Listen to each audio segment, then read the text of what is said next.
Olá, alunos do curso de Extensão em Física da URGS. Aqui é a professora Samara e hoje nós vamos para a segunda parte da nossa oitava aula do curso sobre campo magnético e corrente elétrica. Então, para começar, após a professora Amanda ter nos introduzido sobre os ímãs e os conceitos de magnetização e desmagnetização, eu gostaria de perguntar para vocês: um campo magnético, ele só pode ser gerado por esses ímãs que a gente encontra na natureza? Ou será que existem outras formas de se obter ímãs ou materiais que tenham propriedades magnéticas? O que vocês acham? Bom, vocês já devem ter ouvido falar, se não vão ouvir agora, sobre os eletroímãs. Eles não funcionam como ímãs naturais ou permanentes, pelo contrário, a gente pode controlar as propriedades magnéticas deles, ou seja, eles podem ser ligados e desligados a qualquer momento. Então, se a gente liga um fio como esse, que aqui está todo enrolado ao redor de um condutor, né, em um circuito, a gente vai gerar um campo magnético. Nós vamos ter um polo norte e um polo sul nas suas extremidades. Mas e a corrente elétrica que percorre esse fio tem algo a ver com isso? Se sim, como é essa relação? Bom, nessa aula nós vamos examinar isso por meio de experimentos feitos lá nos laboratórios de física da URGS. Então, a gente vai demonstrar a sexta atividade que está no nosso livro-texto do curso, que tem como objetivo verificar o comportamento do campo magnético gerado em torno de um fio retilíneo percorrido por corrente elétrica.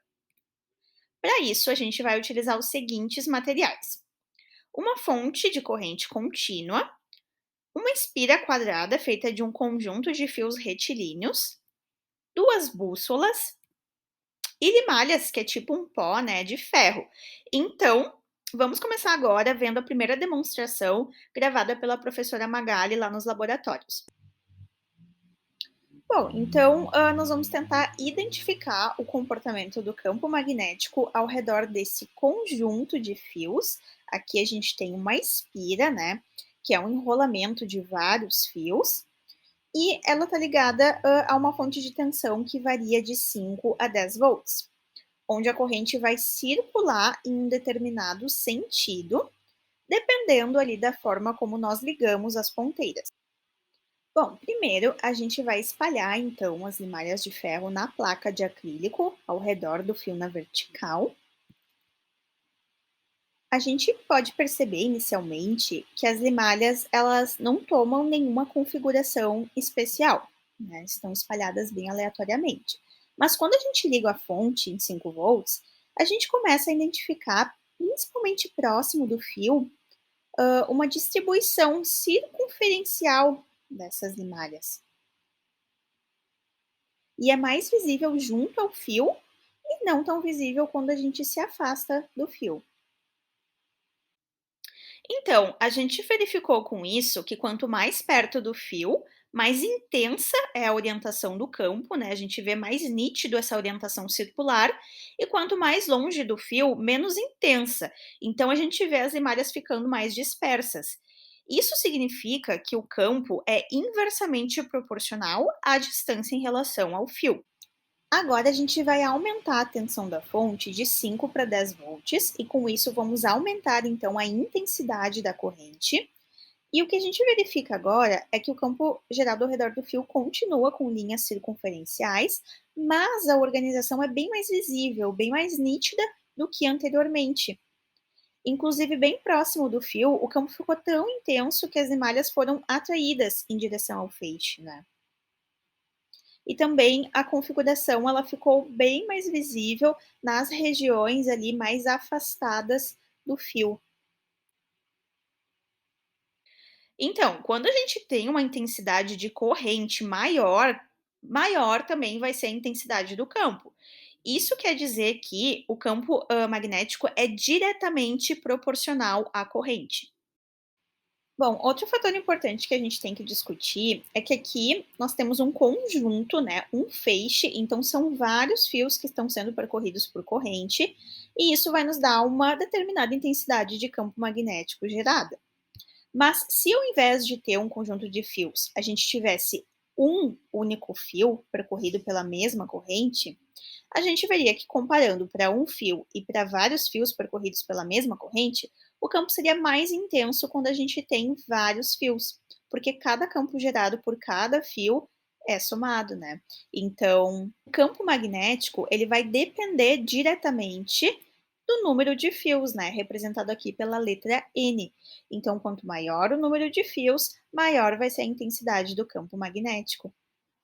Agora nós vamos observar a orientação desse campo magnético ao redor do fio e para isso vamos utilizar duas bússolas. Então, colocando elas ao redor do fio, com a fonte desligada, a gente vai ver que as agulhas magnéticas ficam orientadas segundo a orientação magnética da Terra, tá?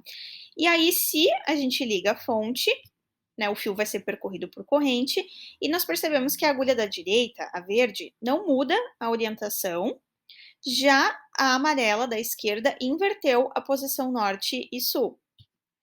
E se a gente desloca elas ao redor do fio, nós vamos ver que ao trocar elas de posição, essas orientações vão ser invertidas, né? A bússola verde que vai inverter a agulha.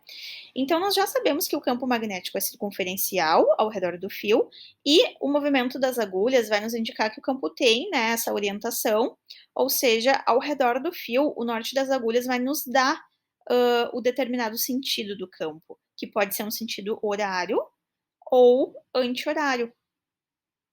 Então, ali naquela primeira configuração, o norte tinha esse sentido, um sentido horário. Agora, o que acontece se a gente inverter a fonte? Observem ali nas agulhas magnéticas o que acontece.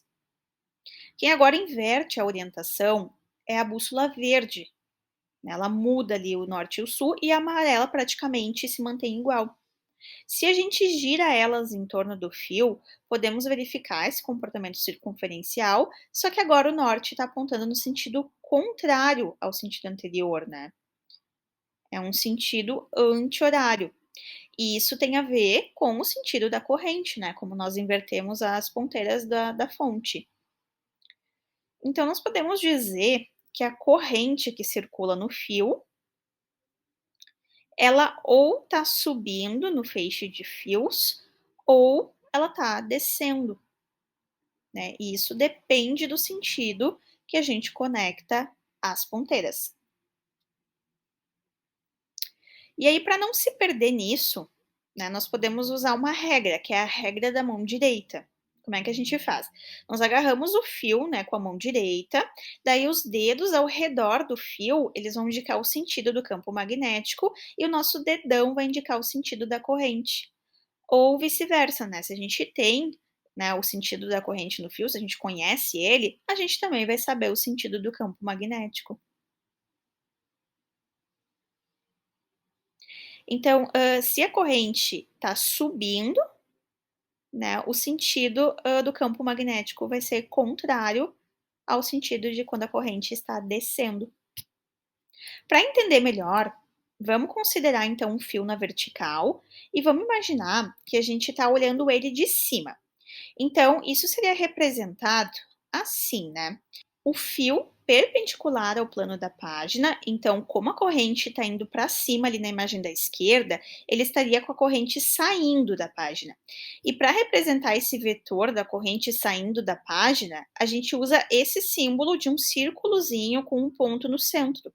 Porque se a gente imaginar uma flecha saindo da página, essa seria a nossa visão da frente dela, né? Nós veríamos apenas a ponta da flecha. Lembre, né, que um vetor ele indica a direção e o sentido de uma grandeza, né? Aqui a gente está representando então um vetor da corrente que sai da página e aí, né, considerando a flechinha saindo, nós veríamos apenas a ponta dela, por isso a representação é assim. Nesse caso, então, seguindo a regra da mão direita, a gente teria que o sentido do campo magnético estaria orientado ali no sentido anti-horário, né? O vetor campo magnético, ele está indo para esquerda. Agora considerem que a gente tem o sentido de corrente contrário, né? A corrente descendo, igual ali na imagem da direita, e aí tendo uma visão de cima, né? Essa corrente estaria entrando ali na página. Então, o campo magnético, seguindo a regra da mão direita, ele estaria orientado no sentido contrário, né, no sentido horário ali com o vetor campo magnético indo para a direita. Lembrando que aqui, né, no caso em que o vetor da corrente ele está entrando na página, a gente usa então esse símbolo de círculozinho com um X dentro, que seria a visão que a gente teria das costas da flecha, né, quando ela está entrando, por exemplo, ali no alvo.